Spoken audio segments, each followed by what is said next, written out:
지난 시간 말씀을 기억하십니까? 빌립보 감옥에서 한밤중에 일어났던 일을 소개를 했었지요. 특별히 간수가 옥문이 다 열린 것을 보고 죄수들이 도망을 친 건 줄 알고 자결하려고 할 때 바울이 그것을 막고 우리 모두가 여기 있다 하는 그런 사건을 통해서 복음이 전해지고 간수의 집이 그 복음을 받아들이는 사건이 있었지요. 그러면서 간수가 자신이 간수가 아니라 죄수였다는 사실을 하나님 앞에서의 그런 깨달음이 있게 되어서 그 복음을 받아들이게 되었다고 소개를 했습니다.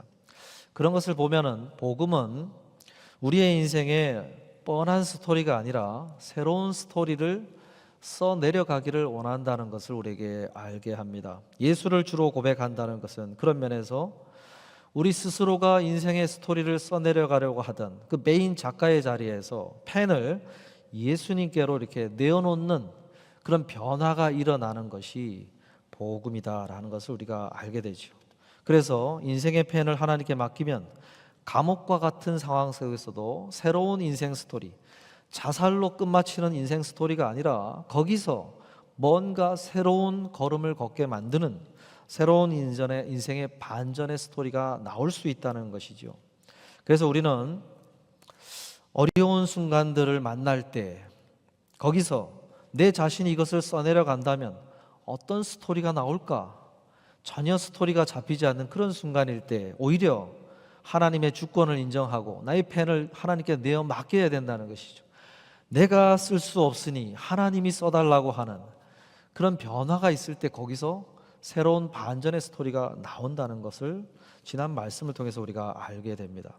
오늘 본문은 바울과 실라가 그러한 새로운 반전의 스토리를 경험한 후에 빌립보를 떠나 도착한 성읍, 그 성읍을 소개를 해주고 있습니다. 오늘 1절을 보니까 그들이 암비볼리와 아볼로니아로 다녀가 데살로니가에 이르니 거기 유대인의 회당이 있는지라. 바울 일행이 새롭게 도착한 성읍이 데살로니가라고 하는 성읍이었다고 이렇게 소개를 합니다. 빌립보에서 서남쪽으로 100마일 정도를 더 내려가면 만날 수 있는 항구 도시, 그것이 바로 데살로니가입니다. 데살로니가에는 회당이 있었다고 제일 먼저 소개를 해주는 걸 보니까 아무래도 유대인 커뮤니티가 잘 갖춰져 있는 그런 곳이었다는 것을 알게 되지요. 예전에도 그렇고 지금도 그렇고 데살로니가는 이 마게도냐 지방, 그 그리스에서 아테네 다음으로 번창한 그런 제2의 도시라고 할 수가 있습니다.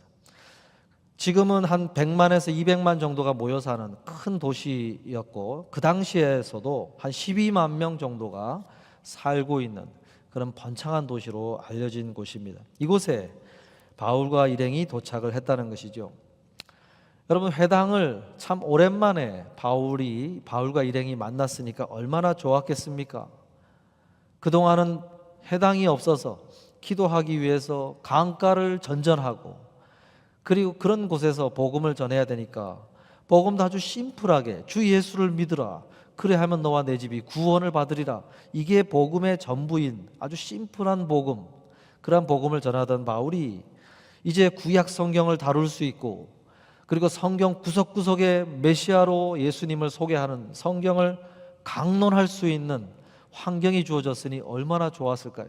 그래서 연속으로 새 안식일을 거기에만 머물면서 복음을 전했다고 소개를 합니다.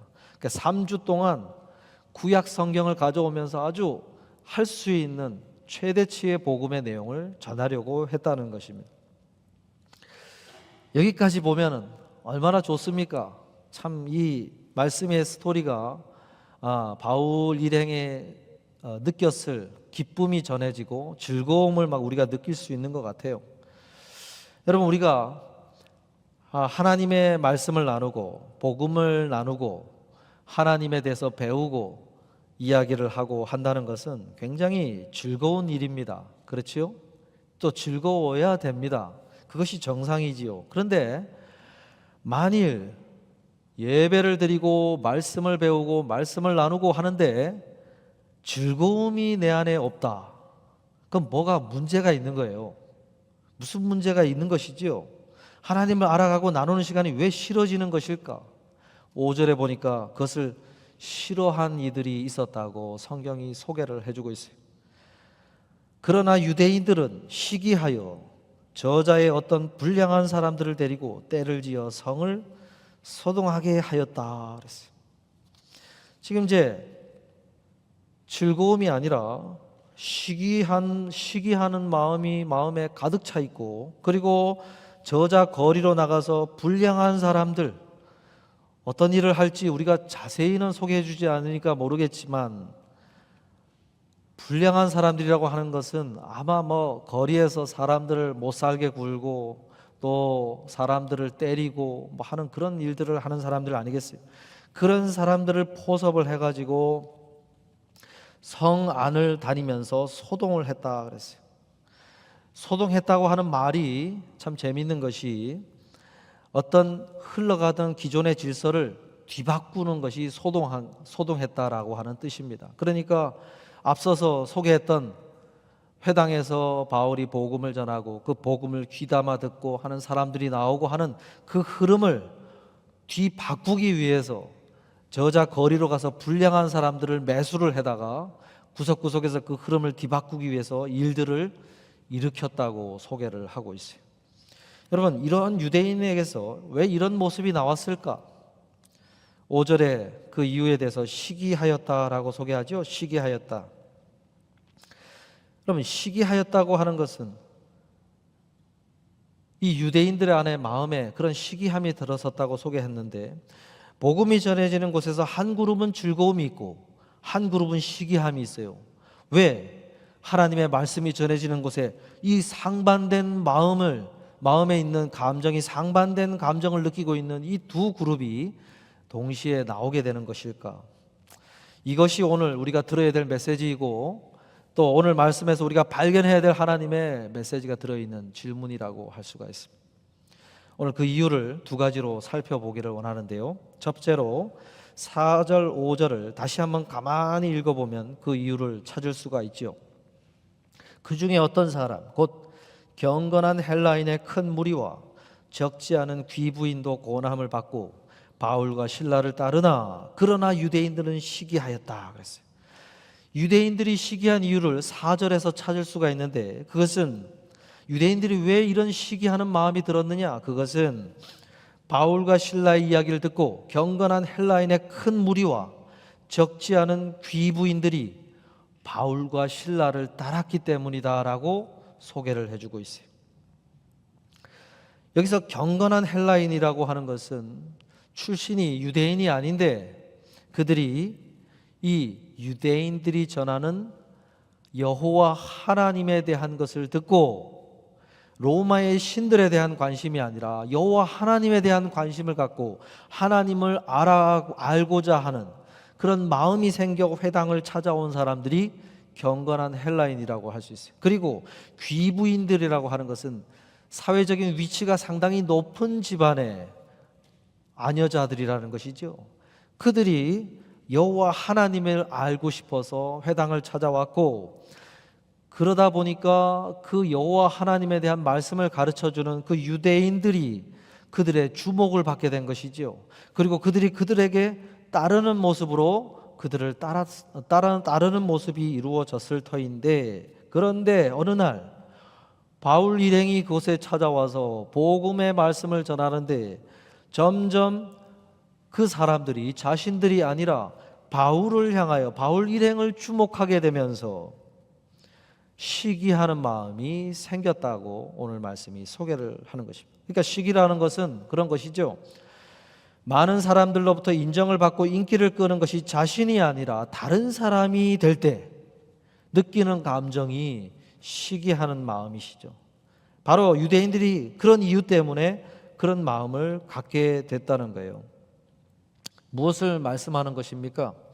유대인들의 주된 관심은 하나님이 아니었다는 것이죠. 오히려 회당에 와서 그들의 주된 관심은 거기에 나온 경건한 헬라인, 그리고 사회적으로 위치가 있고 재력이 있는 귀부인들, 그 사람들에게 온통 관심이 가 있었다는 것을 말하는 것입니다. 그러니 그 흐름이 바뀌니까 시기하는 마음이 거기서 들었다는 것이죠. 오히려 구약 성경에 저런 말씀도 있었구나 하면서 바울 일행이 알려주는 그 구약 성경의 말씀들을 배우는 기쁨을 느꼈던 것이 아니라 오히려 시기하는 마음이 꽉 차 있었다는 거예요. 여러분, 이런 모습을 오늘 말씀을 마주하면서 오늘 말씀이 우리에게 무엇을 가르치려고 하는 것일까요? 우리가 아무리 말씀을 배우고 예배를 드린다 하더라도 우리의 마음의 눈이 이 유대인들처럼 하나님을 향하여 있지 않고 사람들을 향하여 있다고 한다면 우리의 마음에 즐거움이 생기는 것이 아니라 그런 사람들이 만들어내는 각종 움직임에 의해서 생겨나는 많은 불편한 마음, 시기와 같은 그러한 마음이 우리 마음에 강하게 자리하게 될 것이라는 것입니다. 그래서 어떤 때에는 즐거움이 임할 수도 있겠지만 그러나 그런 시기와 질투와 불편한 감정들을 예배 자리에서 말씀의 자리에서 얻고 가게 된다는 거예요. 그렇겠지요. 왜냐하면 사람들이 하는 행동들이 때론 나의 마음에 시기심을 일으킬 때도 있고 또는 불편한 말들이 불편한 마음을 갖게 할 때도 있고 그분들이 행하는 어떤 행동들, 말들이 주된 나의 마음에 감정을 주도해 갈 테니까 예배를 드리면서 하나님으로부터 오는 마음이 사라지게 되고 오히려 그런 마음들만 남게 된다는 것입니다. 저는 이 말씀을 묵상하면서 정말 오늘 우리들이 예배를 드리는 우리의 자세와 태도를 전곡을 찌르고 있는 그런 아주 핵심적인 말씀을 우리에게 지금 하나님이 주시는구나 하는 생각을 하게 됐어요. 말씀을 묵상하다 아주 뜨끔하더라고요. 마음이. 나는 지금 무엇을 바라보고 있는가? 여러분, 하나님께서 참 혼탁한 시대에 말씀을 전하기 위해서 하나님의 사람들, 선지자들을 일으킬 때에 어떤 때에는 음성으로 임하세요. 말씀으로 임하셔서 청각적인 방법으로 선지자들에게 전해야 될 메시지를 주실 때가 있어요. 그런데 어떤 때에는 아주 시각적인 방법으로 환상을 통해서 그 말씀을 전해 주실 때가 있어요. 그럴 때는 선지자에게 가장 먼저 물어보는 질문이 있어요. 너가 무엇을 보느냐? 이걸 먼저 물어봐요. 선지자로 하여금 너가 지금 무엇을 보느냐? 그러면 선지자가 네, 제가 무엇이 보입니다. 그러면 그때 그것이 무슨 의미인지를 설명해 주는 방식으로 하나님이 메시지를 전달합니다. 예레미야가 그랬고 스가랴가 그랬고 아모스 선지자가에게 그런 방식으로 말씀을 전해 주셨어요. 그런데 그 시대가 어떤 시대냐? 하나님의 말씀이 희귀하여 들리지 않는 시대, 청각적인 방법으로는 메시지를 귀담아 듣지 않는 시대에 비주얼한 방식으로 하나님이 말씀을 전하신 시대였어요. 그래서 너가 지금 무엇을 보느냐? 이것을 질문을 하셨다는 것이죠. 어떤 면에서는 오늘 이 말씀은 우리들에게 그와 같은 질문을 하는 거예요. 너가 지금 무엇을 보고 있느냐? 여러분, 이 질문을 한번 각자에게 해 보시죠. 오늘 예배 자리에 나온 우리는 지금 나의 마음이 무엇을 보고 있느냐? 무엇에 너의 마음의 눈은 집중하고 있느냐? 그것을 질문해 보라는 것이죠. 만일 나의 마음이 이 시간에도 하나님을 향하여 있지 않다고 한다면 그러면 어떤 마음이 찾아올 것이라고요? 즐거움이 아니라 하나님을 알아가는, 하나님을 배워가는, 하나님의 뜻을 듣는 그런 데서 오는 어떤 즐거움이 내 마음에 채워지는 것이 아니라 내 눈앞에 보이는 사람들이 만들어내는 그런 것이 내 마음에 찾아오는 그런 감정들이 내 마음에 강하게 자리를 하게 될 것이라는 것입니다. 여러분, 말씀의 자리, 예배의 자리로 나아갈 때 꼭 나에게 질문해야 될, 나의 마음을 세팅해 줄 질문, 이 한 가지를 기억하시길 바랍니다. 아무개야, 너는 지금 무엇을 보고 있느냐? 너는 지금 무엇을 보려 하느냐? 이것을 나 자신에게 한번 질문하고 예배 자리, 말씀의 자리로 나아가라는 것입니다. 그러다 보면 내가 지금 무엇을 보고 있지? 하면서 나의 눈을 자꾸 세팅하면서 하나님을 향하여 이 예배 중에 찾아오실 그 하나님을 향하여 자꾸 나의 마음의 눈을 세팅하는 은혜가 있게 된다는 것입니다. 유대인들은 그것이 이루어지질 않았어요. 그래서 그들은 그런 걸음을 걸었다는 것입니다. 두 번째로 유대인들의 마음의 시기가 자리한 것은 무슨 이유 때문일까? 바울이 이 데살로니가의 선교를 마치고 후에 이 데살로니가 성도들을 향하여 편지를 쓴 것이 있습니다. 그것이 데살로니가 전서 후서인데 데살로니가 전서 2장 17절 18절을 보니까 이런 말씀을 하지요. 형제들아, 우리가 잠시 너희를 떠난 것은 얼굴이요 마음은 아니니 너희 얼굴 보기를 열정으로 더욱 힘썼노라. 그러므로 나 바울은 한 번 두 번 너희에게 가고자 하였으나 사탄이 우리를 막았도다 그랬어요. 바울은 자신을 시기하여 죄신을 가로막는 그 유대인들의 움직임을 뭐라고 소개를 하냐면 사탄이 막았다 그랬어요. 사탄이 그 배후에 관여되어 있다라고 소개를 했다는 것입니다. 이런 차원에서 보면 유대인의 시기의 마음의 그 근원적인 출처가 어디서 온 것이냐? 그것은 사탄으로부터 왔다라고 바울이 소개를 하고 있어요. 여러분, 우리의 마음 안에 갖게 되는 여러 감정과 생각들에 영향을 주는 영적인 출처, 영적인 존재가 있다고 하는 사실을 늘 기억하라는 거예요. 마태복음 13장에 보면은 예수님께서 천국을 비유하시면서 이 씨 뿌리는 자의 비유를 연속으로 하시는 장면이 나오는데 그 중에 이런 말씀을 하세요.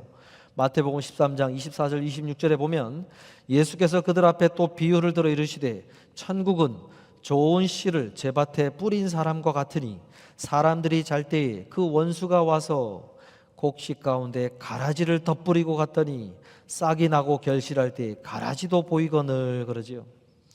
예수님께서 천국을 씨 뿌리는 자의 비유로 설명을 하시면서 씨를 뿌리는 것과 같다고 하시면서 어떤 비유의 말씀을 하셨냐면 어떤 사람이 좋은 씨를 자기 밭에 뿌렸는데 한밤중에 몰래 원수라고 그랬죠. 그 주인하고 악감정이 있는 안 좋은 관계에 있는 사람이 와가지고 몰래 그 파종의 시기에 다른 씨앗을 가라지의 씨를 뿌리고 갔다라고 했어요.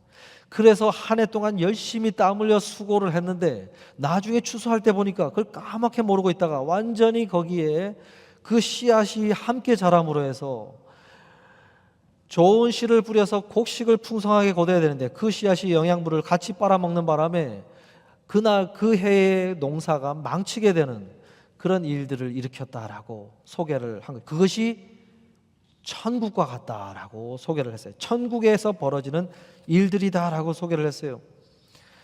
이 말을 듣는 순간 유대인들에게는 이것이 너무나 익숙하게 알고 있는 상황들이었어요. 그래서 당시 로마 기록에 의하면 그 잡초를 뿌리는 일을 했을 때는 형벌을 가하는 법이 만들어질 정도로 그 당시에는 비일비재한 원수 갚는 방법이었다는 거예요.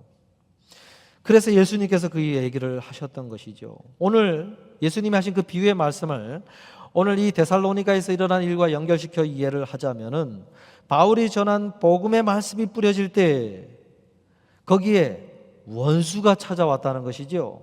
원수가 사탄이 동시에 그 말씀을 통해서 일으킬 그 즐거움의 마음이 아니라 이런 시기심과 같은 마음이 일어나도록 동시에 사탄이 생각을 뿌려 넣었다는 거예요.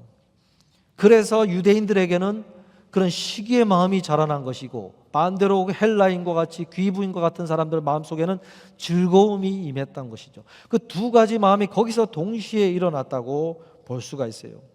여러분, 이 원리는 항상 같이 하나님의 말씀이 선포되고 하나님의 말씀이 나누어지는 그 현장마다 동시에 일어나는 그런 일들이라고 할 수가 있어요. 은혜가 임하는 곳에 동시에 그 은혜를 빼앗아갈 불씨와 같은 것이 동시에 거기서 뿌려진다는 거예요. 은혜의 생각들이 자라는 동시에 그것을 즐거워할 겨를도 없이 그것을 사라지게 만들 생각들이 금세 찾아오는 일들이 일어난다는 것입니다. 가만히 생각해 보세요. 예배 중에 내가 오늘 이 말씀이 나에게 주시는 말씀이구나 하고 결심을 하려고 하는 순간 얼마 되지 않아 현장 삶의 터전으로 나아갔는데 뻥뻥 터지는 일들 속에, 아니면 예배를 마치고 친교를 하러 간 사이에 거기서 뭔가 일이 생겨가지고 내 마음에 불편한 마음이 찾아오는 일들이 생기면서 은혜의 마음들이 언제 은혜를 받았는가 싶을 정도로 사라져 버린다는 거예요. 그런 일들이 우리 가운데 벌어진다는 것입니다.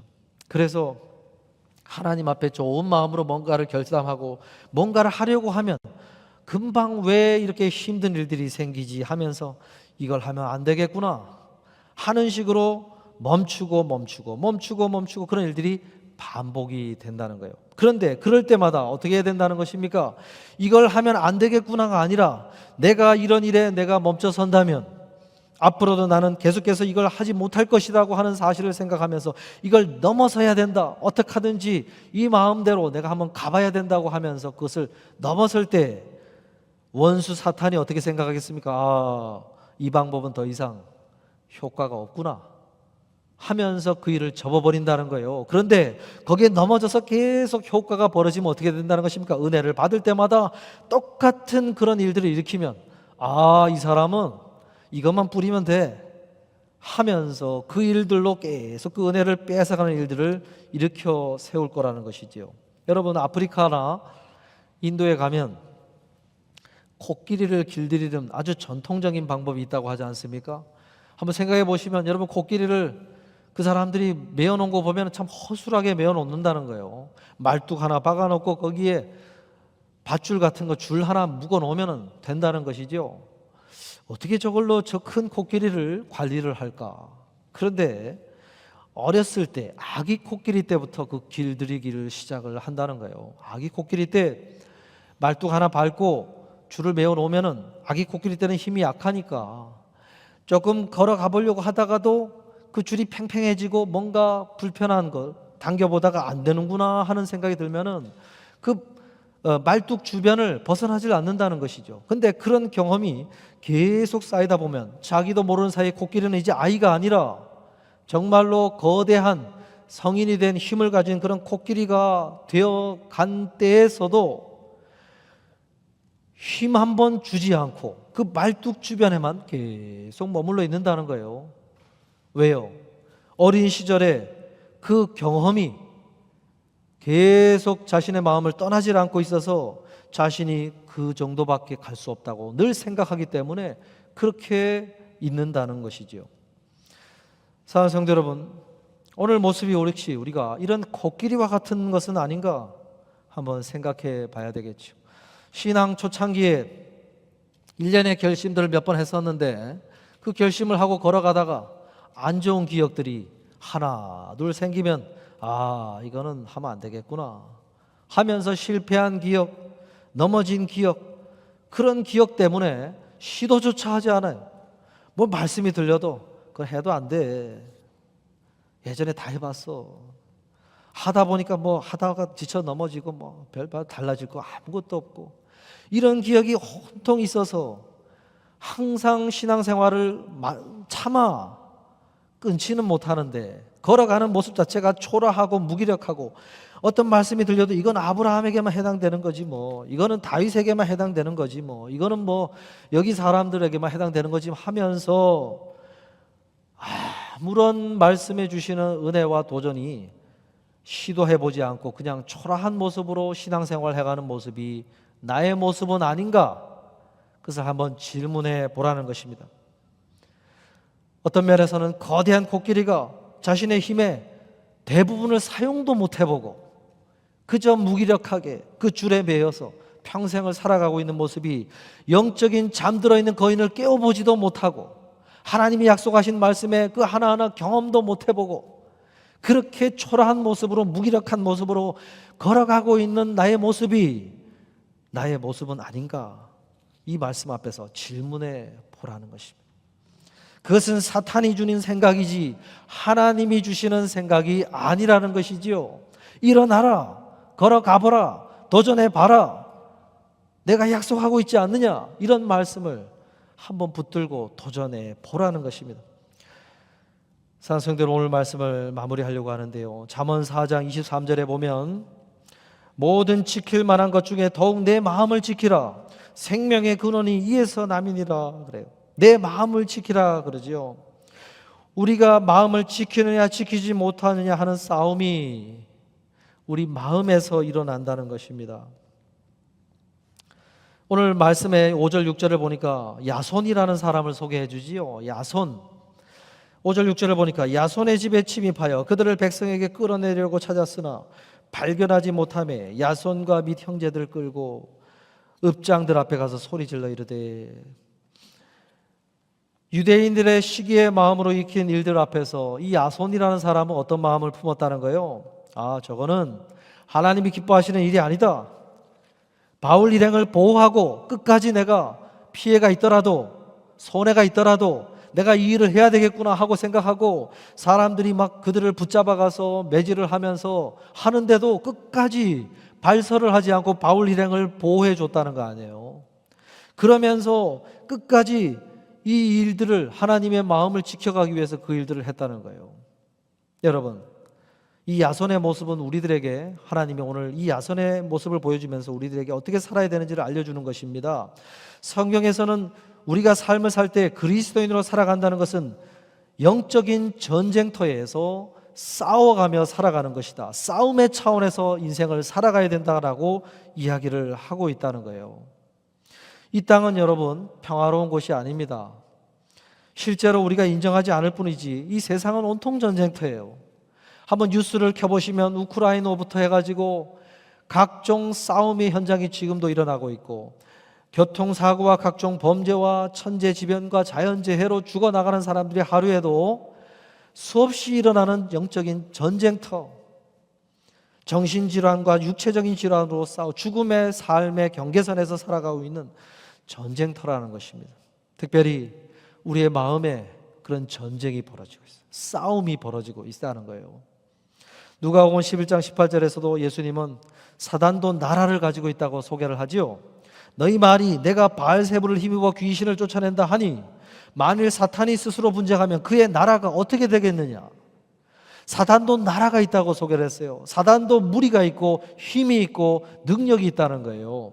그래서 사단의 나라와 하나님의 나라가 끊임없이 치열하게 전투를 벌이고 있는 것이 오늘 우리가 살아가고 있는 이 세상이라고 성경이 예수님께서 소개를 하고 있는 거예요. 그 싸움의 최전선이 어디냐? 우리의 마음이라는 것이죠. 마음의 현장에서 우리의 마음에 전쟁이 벌어진다는 거예요. 전쟁이.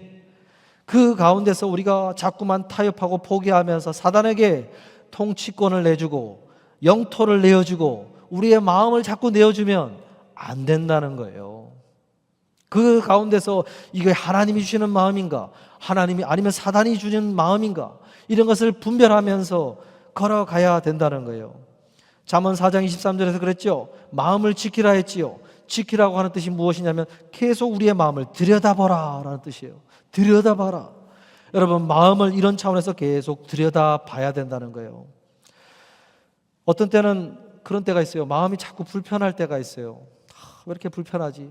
그럴 때 기계적으로 그 불편한 마음을 따라 행동하지 말고 그리스도인이라고 한다면 왜 불편할까? 질문해 보는 것이죠. 왜 불편할까? 주님, 이게 하나님이 주시는 마음입니까? 사단이 주는 마음입니까? 지금 제 마음속에서 무슨 전쟁이 벌어졌습니까? 하는 식으로 질문해 보면서 말씀을 펴서 한 구절을 읽어보면서 지혜를 달라고 하고 그것을 놓고 예수 그리스도의 이름으로 선포하며 사단 마귀는 물러가라고 선포하며 기도하며 그 싸움에서 승리하라는 거예요. 그러면 그 속에 하나님이 주시는 즐거움의 어떤 하나님 나에서 주시는 마음이 나의 마음의 주된 마음이 되도록 하라는 것이지요. 그런 다음에 길을 걸어가라는 거예요. 그런 걸음을 걸어갈 때 여러분, 우리에게는 사단의 나라에 내 마음을 내어주지 않게 된다는 것입니다. 사랑하는 성도 여러분, 오늘 이 마음에 일어나는 이 싸움에서 날마다 승리해 가시를 원하고, 그래서 정말로 무기력하고 초라하고 줄에 매인 코끼리처럼 살아가는 것이 아니라 하나님 나라에서 주시는 그 즐거움, 기쁨, 내 안에 잠들어 있는 영적인 거인을 깨워서 하나님이 주시는 능력에 힘입어 걸어가라는 것이죠. 사랑하는 성도 여러분, 이러한 삶의 걸음을 걷는 저와 여러분 되시기를 주님의 이름으로 축복합니다.